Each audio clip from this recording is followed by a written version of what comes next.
Un autre, il nous dit, je crois en Dieu, mais lui croit plus en moi. Je dis lui, mais c'est peut-être une femme. Voilà les rappeurs que vous écoutez.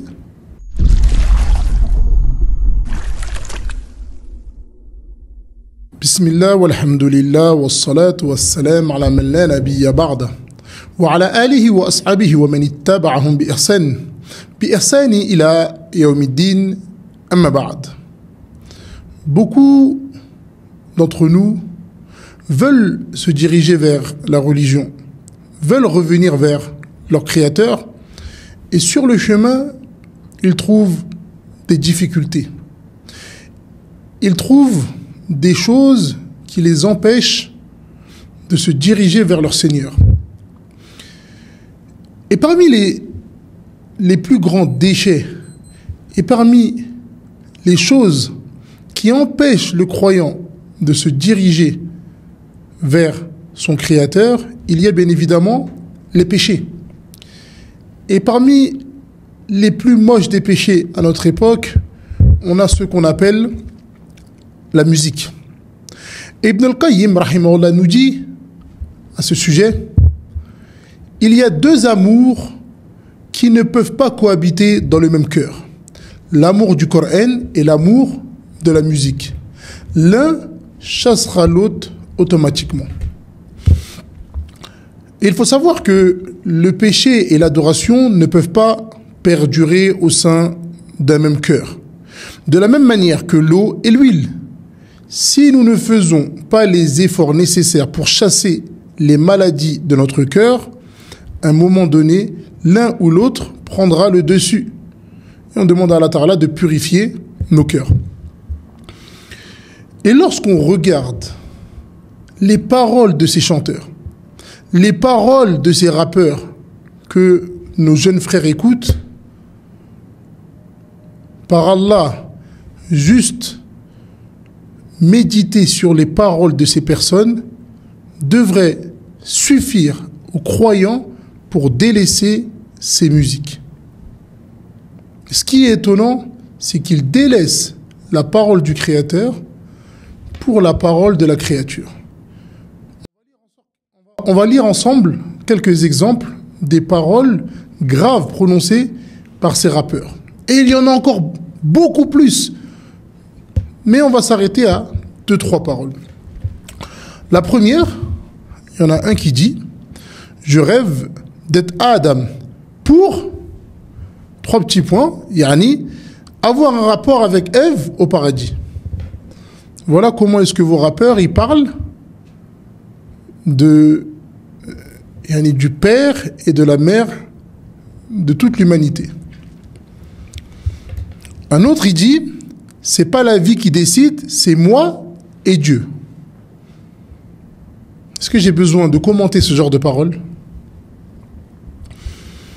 Un autre, il dit « Quand Dieu créa l'univers, il fumait une clope. » C'est un rappeur connu qui, grâce à l'argent de beaucoup de musulmans, il est millionnaire. Et les musulmans, ils achètent ses albums, ils téléchargent ses musiques, ils transfèrent, ils mémorisent ses musiques, ils répètent ses musiques à longueur de journée. Peut-être que même il va à la mosquée et a sa musique dans la voiture. Un autre, il nous dit « Je crois en Dieu, mais lui croit plus en moi. » Je dis lui, mais c'est peut-être une femme. Voilà les rappeurs que vous écoutez. Voilà les phrases que vous répétez. Et il est possible que l'un d'entre vous répète cette phrase et que cette phrase-là le fasse rentrer en enfer, même si ce n'est pas lui qui l'a écrit. Regardez qu'est-ce que le prophète alayhi salatu salam, il nous dit. Il arrive que le serviteur prononce une parole sans se rendre compte de sa gravité, qu'il le plonge en enfer à une profondeur plus grande que la distance entre l'Orient et l'Occident, sans s'en rendre compte. Et dans le Coran, Allah Ta'ala nous dit « وَمِنَ النَّاسِ مَنْ يَشْتَرِي لَهْوَ الْحَدِيثِ لِيُضِلَّ عَنْ سَبِيلِ اللَّهِ بِغَيْرِ عِلْمٍ وَيَتَّخِذَهَا هُزْوًا أُولَٰئِكَ لَهُمْ عَذَابٌ مُّهِينٌ.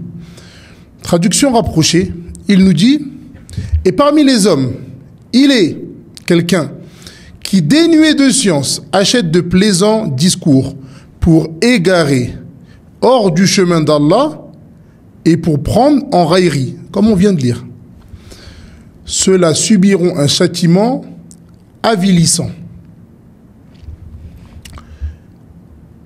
Et les plaisants discours ici, de quoi il s'agit? Ibn Mas'ud, radiyallahu anhu, il nous dit, par Allah, wallahi, hadha al-musika.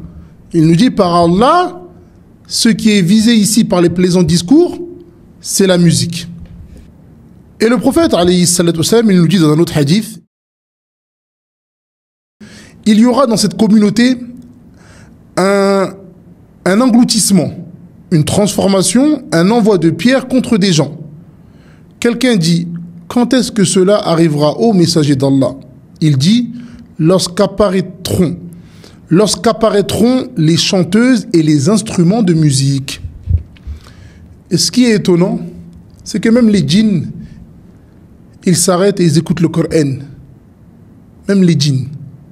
Et nous, comme je l'ai dit, on délaisse la parole du Créateur et on se dirige vers la parole des créatures. Et quelle parole? Allah Ta'ala nous dit dans le Coran, وَإِذْ صَرَفْنَا إِلَيْكَ نَفَرًا مِنَ الْجِنِّ يَسْتَمِعُونَ الْقُرْآنَ فَلَمَّا حَضَرُوهُ قَالُوا أَنصِتُوا فَلَمَّا قُضِيَ وَلَّوْا إِلَى قَوْمِهِمْ مُنذِرِينَ. Donc, traduction rapprochée, rappelle-toi, il parle au messager d'Allah, alayhi salatu wassalam, ou il parle à son messager. Lorsque nous dirigeâmes vers toi une troupe de djinns pour qu'ils écoutent le Coran, et quand ils assistèrent à sa lecture, ils dirent « Écoutez attentivement ». Puis quand ce fut terminé, ils retournèrent à leur peuple en avertisseurs. Ensuite, qu'est-ce qu'ils disent? قالوا يا قومنا إنا سمعنا كتابا أنزل من بعد موسى مصدقا لما بين يديه يهدي إلى الحق وإلى طريق مستقيم.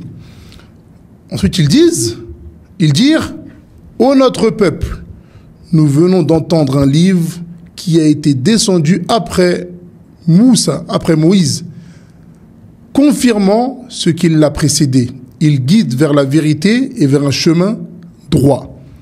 Donc nous, on délaisse ce chemin droit, on délaisse ce guide pour écouter ce genre de paroles qu'on vient de lire juste avant.